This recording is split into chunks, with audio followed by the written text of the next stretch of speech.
you how good God is. Tell it, tell it. He just got a rehab today. And that's all I'm saying. Because I can't say it like he's getting ready to say it. Amen. Thank you, Lord. My God, my God.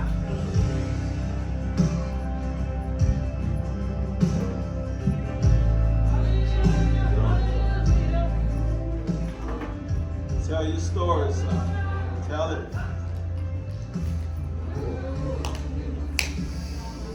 We love you, son. If only y'all knew how my dad ended up getting me up here.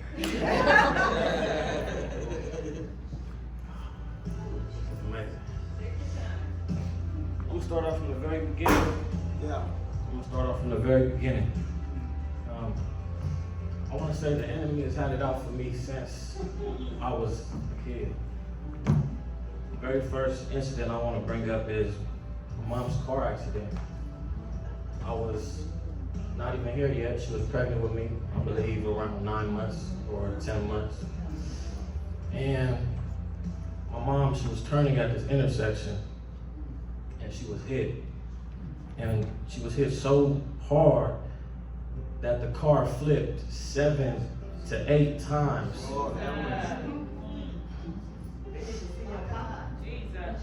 And I could only imagine how the car would look, but recently I got a chance to talk to my Uncle Victor, and he came to visit me. And we were talking about my mom's accident.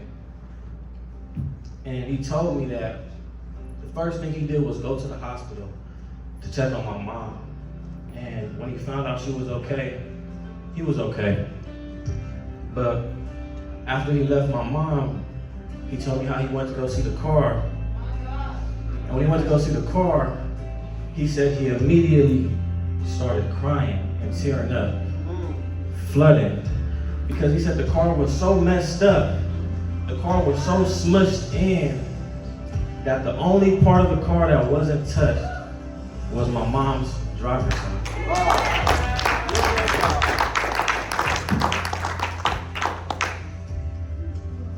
Then I was born. I came out a healthy baby. I'm good now, and I'm happy about that. But around the age 6 or 7, I can't really remember. 5, 6, or 7. I was taken advantage of by somebody who my family considered to be a family friend. And at that time, I didn't know what would be the repercussions of that and how that would affect me when I grew up. But it plays a part, and I'll touch on that. From the time I can remember, my mom said it was 5. It was when they first started having tests on me, and I got diagnosed when I was 10. But I've had Crohn's disease. And with Crohn's disease, they say that's a disease that older people usually get. And I've had it since I was a baby. If I could sit here and explain how bad those pains are dealing with Crohn's disease. Imagine a bad stomach ache, but times 10. Imagine you can't get out the bed. You can't even throw up at times. You can't eat. You can't walk. You can't do nothing. And my parents couldn't do nothing. And I would look at their faces and I would see them crying because they know that they can't help me. When I'm using the bathroom, it feels like fire is coming out of me. I'm in pain. And I'm a little kid. But God got me through that. Yeah. God got me through that. I'm now 20 years old and I don't deal with my Crohn's disease problems like that no more. It gets triggered when I eat certain foods, but it's nowhere near as bad as what it used to be. I remember times where we would be driving all the way out to LA and I would have procedures done and then my parents would have to stay in LA. And this one time we came back to the hospital and I remember lifting up my shirt and my dad was right there. And I lifted up my shirt and it was like at least 20 different stickers stuck on me. And my dad was like, just put them off. I'm like, man, that hurt. That hurts. But remembering times like that and thinking of the now, I'm happy because I don't go through that anymore. Praise I don't experience those pains anymore. Right? Fast forward to around 2015. 2015, I was 11, and I lost a piece of me. I lost my Uncle Jack. I never really spoke on how much he played a role into my life, but my Uncle Jack, he taught me how to be a young king. He instilled that in me at a very young age. He used to go by King Jack Clark. King Jack Clark. And at a young age, I thought of myself as that. And when I lost him, that was like the first biggest loss that I've experienced, and that hurt. Following right after that, I lost my grandfather in 2016. And see, my papa, he was like my shield. Whenever my parents would be getting on me, whenever my parents would be trying to whip me, whenever I'd be trying to run away from my parents, my papa was right there. I was always able to go in his room. He would take me to get my hair cut. He would give me whatever I asked for. He was lenient with me. He loved me. He showed me that love. But when I lost him, it's like I lost that shield. And I feel it more so now because I think about the conversations that I could have had with my Uncle Jack and with my grandfather. As I move on to middle school, I started watching pornography. And during that time, it was cool to watch pornography because everybody in school was talking about it. Everybody in school was hiding it from their parents. So it was something we were doing on the hush, but it was made cool to be. Me not knowing, once I started watching that opened the doorway to something else. And that led to pornography and masturbation. And I was seeking that feeling that I got from when I had the interaction with that older woman. In high school, I started smoking weed, 14 years old, because everyone else was doing it. And it started off with just enjoying the feeling of not feeling, but then it became a mood stabilizer. Because from a young age, I could even remember times in middle school where my mood would fluctuate. I would go from being super happy, then all of a sudden I'm super down. And when I would smoke weed, it's like it would just mellow me out. It was way more easy to tolerate my emotions and feelings once I was leveled out. This was my second addiction. Without even realizing in my senior year, my addiction got smart. When I say it got smart, I started selling weed in high school. And I wasn't selling weed to become the biggest drug dealer or whatever. I was just selling enough and making enough so I could always have enough to smoke. So I would always be able to have mine, and I wouldn't have to go to nobody else for it. So not only am I making a little change from doing it, but I always got what I need. I always got my fix. My senior year was my first real, I'll say, near-death experience. And I remember it like it was yesterday. It was Halloween, and I had just gotten back from being with my auntie Gina, and we just left Lakewood. And I got out of her car, and mind you, I was off of a day of no sleep. I got no weed, no nothing, but a day of no sleep. She told me when I got there, she begged me, Zion, just come on. Zion, come in the house, go to sleep.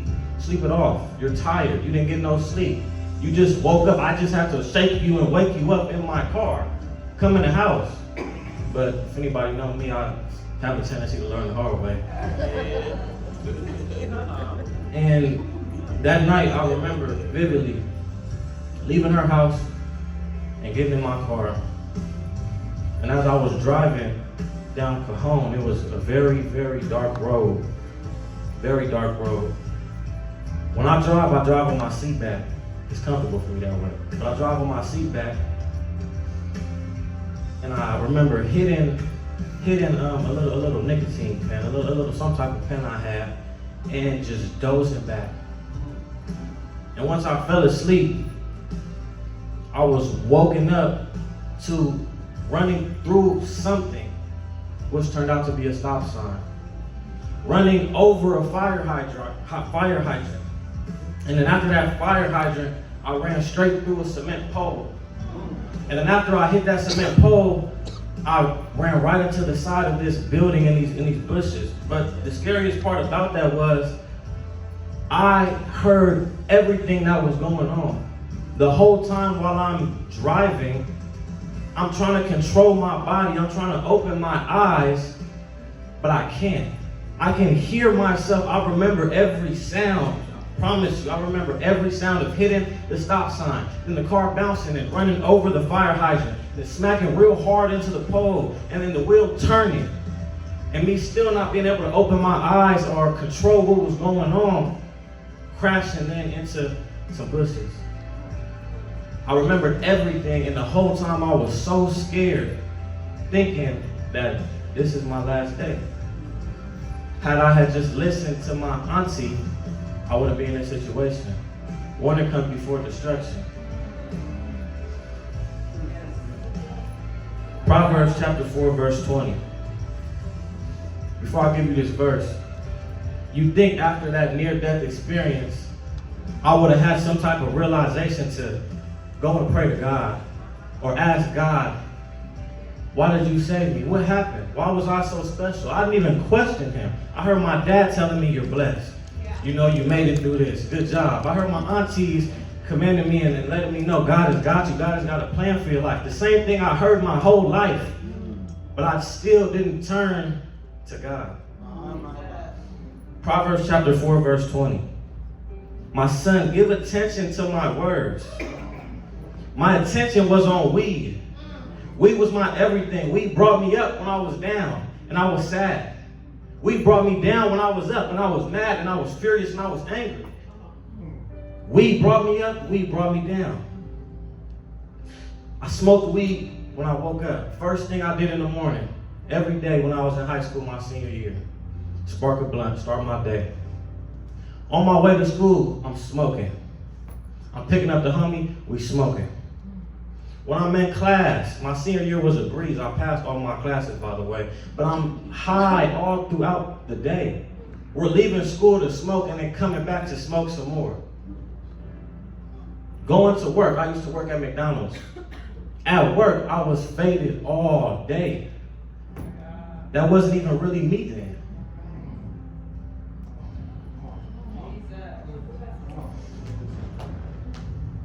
We have my attention. But going back to the verse. Proverbs chapter 4, verse 20. My son, give attention to my words. My attention was on women and self. Everything I did for myself was fueled, just like you fuel up a car. It was fueled off of women. In high school, my senior year, it was COVID. It was COVID my junior year, then senior year came. I remember looking at myself in the mirror and letting me know, hey, you gotta change. You handsome, you look good, but you can pull so many other women if you just get motivated and get in shape. Lose that weight. Everything I did to lose weight, I was waking up doing 100 push-ups. My dad could even tell you, I bought the dip bar. I had a pull-up bar in my room working out. But that was all fueled off of me wanting a better selection of women. I read books, and it's beneficial. But all of the knowledge I acquired was so I can have detailed conversation with different women, with older women. Everything I did was fueled off of women and self. Yes, I was helping myself, but it was through the wrong reasons. Proverbs chapter 4, verse 20. My son, give attention to my words. Incline your ears to my saying. My ear was inclined to what others were saying. My ear was inclined to what Instagram and TikTok was saying. My ear was inclined to the music promoting the violence, the drugs, the sex. And not once did I think to turn down the volume of all of the drama and turn down the music promoting all of the drama and turn up the volume of God. Hold on. Proverbs chapter 4, verse 21. Do not let them depart from your sight. Keep them in the midst of your heart. Midst as in middle. For example, when you're in the middle of fog, it doesn't matter if you look to your left, if you look straight, if you look to your right, if you even try to go this way. When you're in the middle of fog, all you see is fog around you. That's right. When you're in the middle of a storm, all you see is raindrops when you look up. You can even look down, you see the raindrops all around you. You're getting soaked because you're in the middle of a storm. You can look left, right, every direction you look in, you're getting soaked. Therefore, if you keep God's words in the middle of your heart, it will reflect in everything around you. To me, what is God? God is unconditional. God is loving. God is long-suffering. God is peace. God is joy. God is happiness. God is kindness. God is compassionate. And if all these words describe God, and if you keep God's words and sayings in the midst of your heart, they will manifest through your actions. By showing people gratitude, the joy you will bring people, exemplifying kindness and compassion.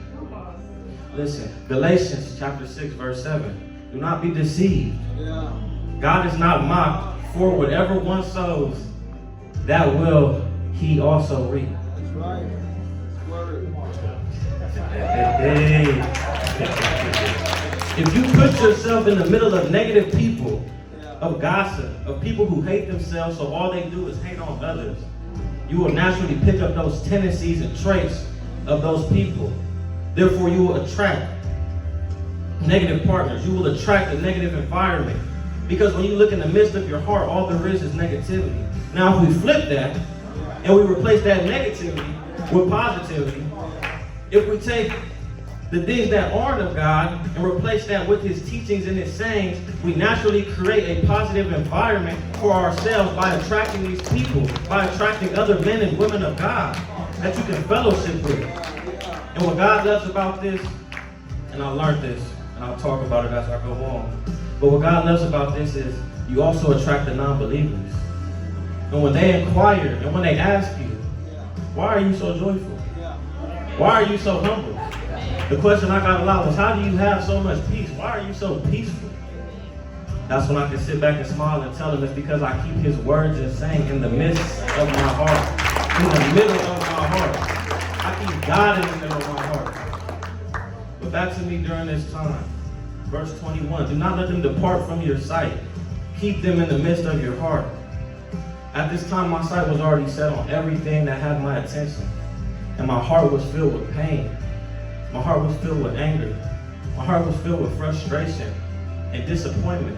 My heart was filled with everything that my flesh wanted. Jeremiah chapter 17, verse 9. And before I get into that verse, the reason why I did it like this is because I don't like talking about myself. So to trick myself, I flip my testimony into a message that I hope it helps somebody.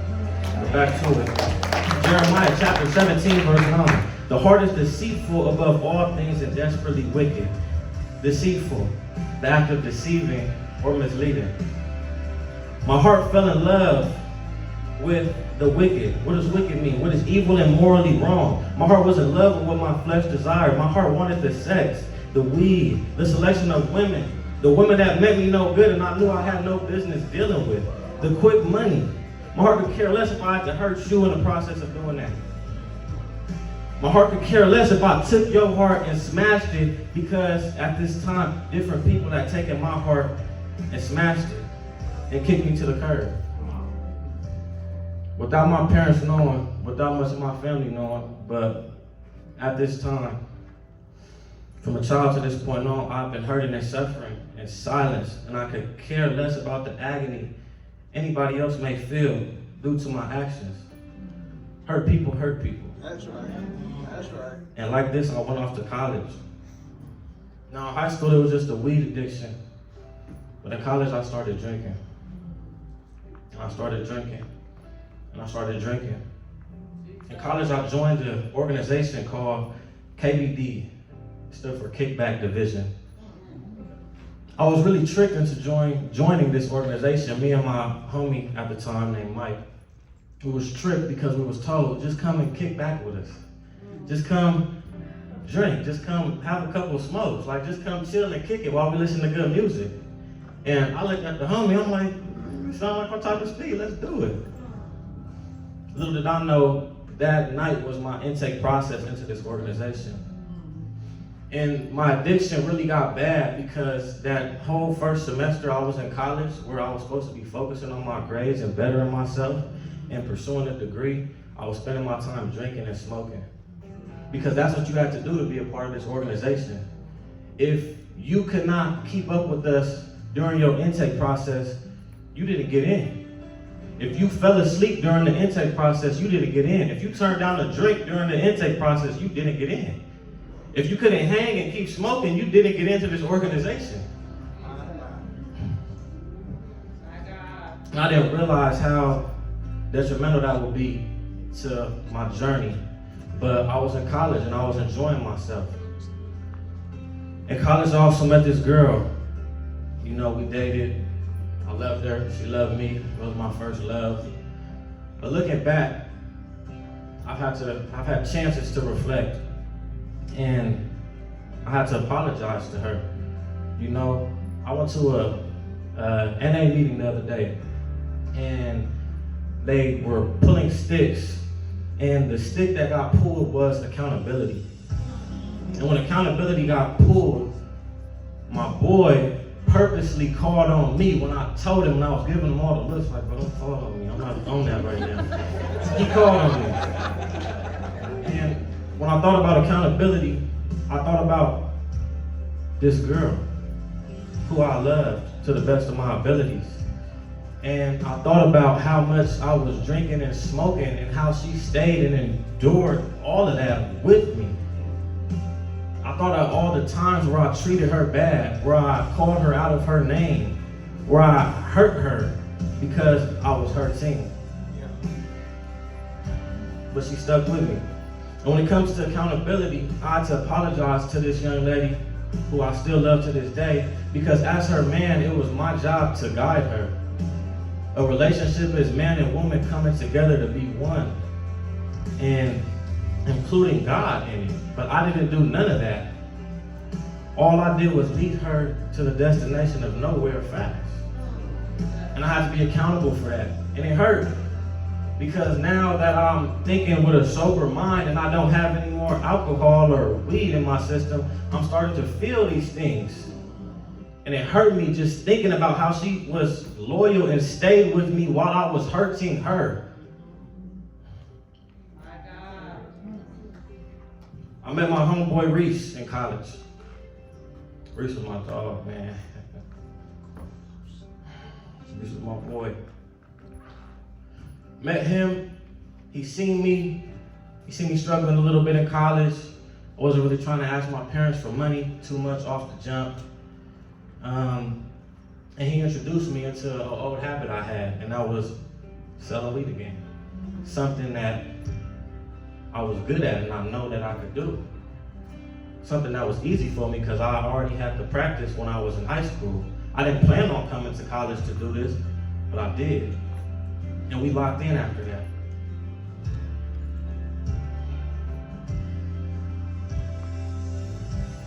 After that semester, it was summertime 2023, and I worked for a company called Muscle Up Movers. And this company, although it did do a lot for me, it also robbed me of a lot at the same time. And it's not even the company that did it, it was my actions that helped rob myself. That's what I basically did.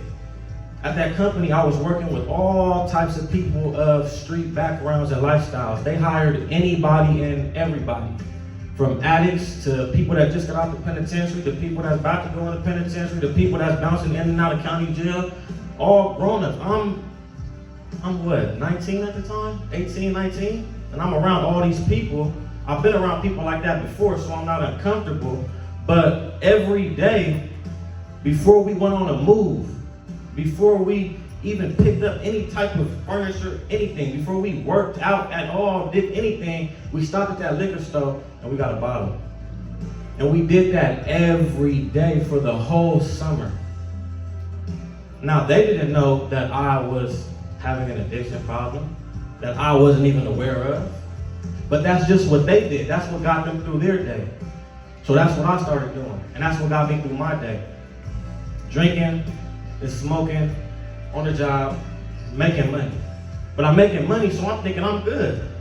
And on top of that, I'm also working out, staying in shape.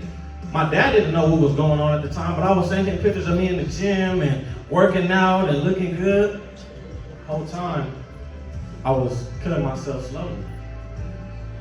Throughout the whole day, sometimes we would work 18-hour days. We would do nothing but move furniture and drink. Beautiful job, but I made some bad choices. Towards the end of that job, me and Reese started game planning. We started game planning about the other people who were in college and who were selling this and selling that. We started game planning on how we wanted to take over the school in a way. I had pool, he had pool. He wanted to pledge a certain organization, I wanted to pledge a certain organization.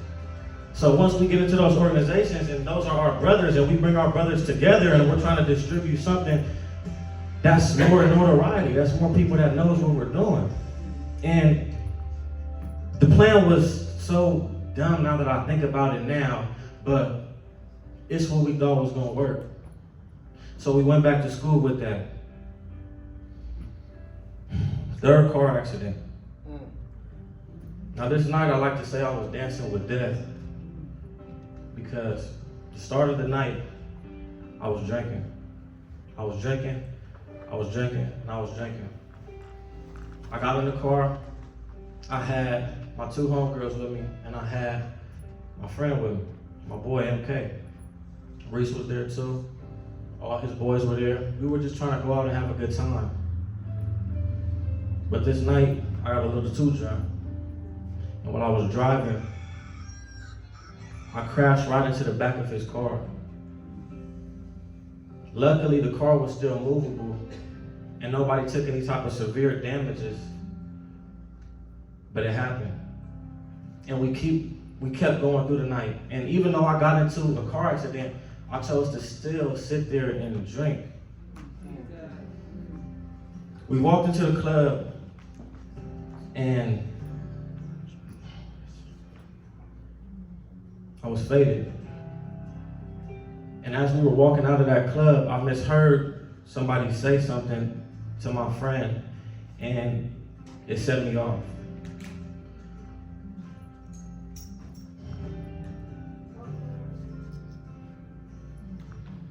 I almost did something to that person that was innocent, that had a mom at home, that had a family, who didn't even say what I thought he said. I almost took that man's life just because I was so intoxicated.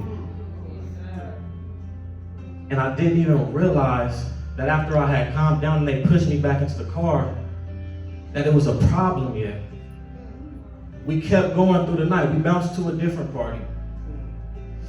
I get to that party, the homegirls that I came with, they're trying to get my keys. They're trying to drive back to campus for me.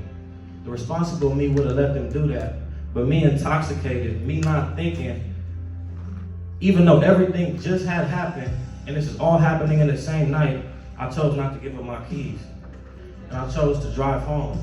Them two, I lost those friendships. After that night, and they had to find a different ride back home, and they see my actions, they were done with me. And it hurts, because I think about that a lot. But I can't get that back.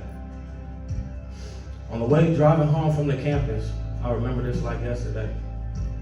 In Alabama, when you're driving down the streets, there is no light. So when they say it's dark out here in California, in Alabama, it is pitch black when you are driving. Sure, you right.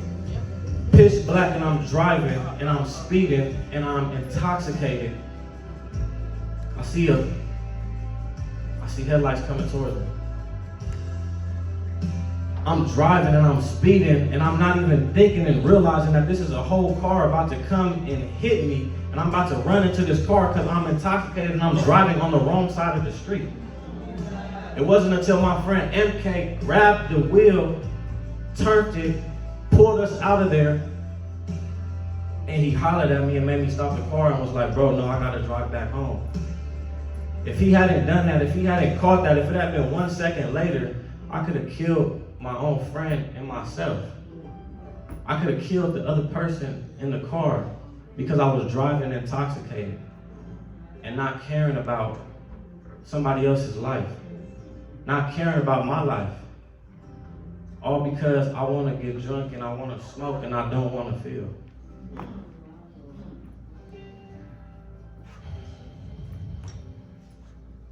Not too much longer after that,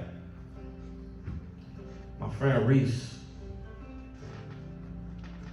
he called me one night. And when he called me, I picked up his call. He wanted me to take him out to a city in Alabama for a certain reason. And I let him know that I had work. At the time I was working for Planet Fitness, I had actually just got the job. So I was excited and I wasn't missing no days. But I went to work that night and I told him on the phone, wait for me tomorrow. Do not drive your car to that city. Let me take you. I got you. I'll be off work and we could go as soon as I get off. I promise. You promised me. I went to sleep after I got off work. I didn't end up calling him. He didn't end up calling me.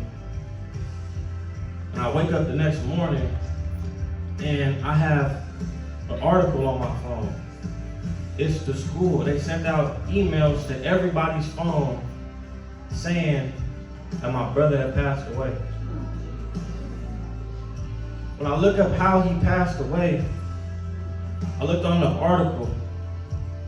It said he had been shot 17 times.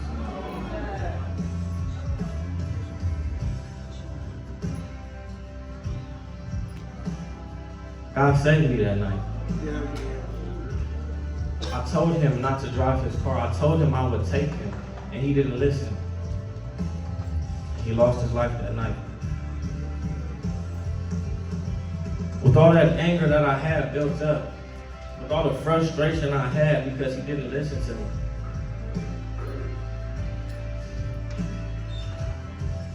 me wanted to react, me wanted to seek vengeance. My roommate, he came and he kind of set me up in a way, but it was really God looking out for me. My roommate had put the gun I had in his refrigerator, and the police had came in and took the weapon. I got kicked out of Alabama State, and my parents immediately sent me a flight back home to California. That was God saving me as well, because God knew had I stayed in that environment, I would have eventually wanted to retaliate. I would have eventually wanted to take action because I just lost my brother and my loved one. God saved me. I'm appreciative of that.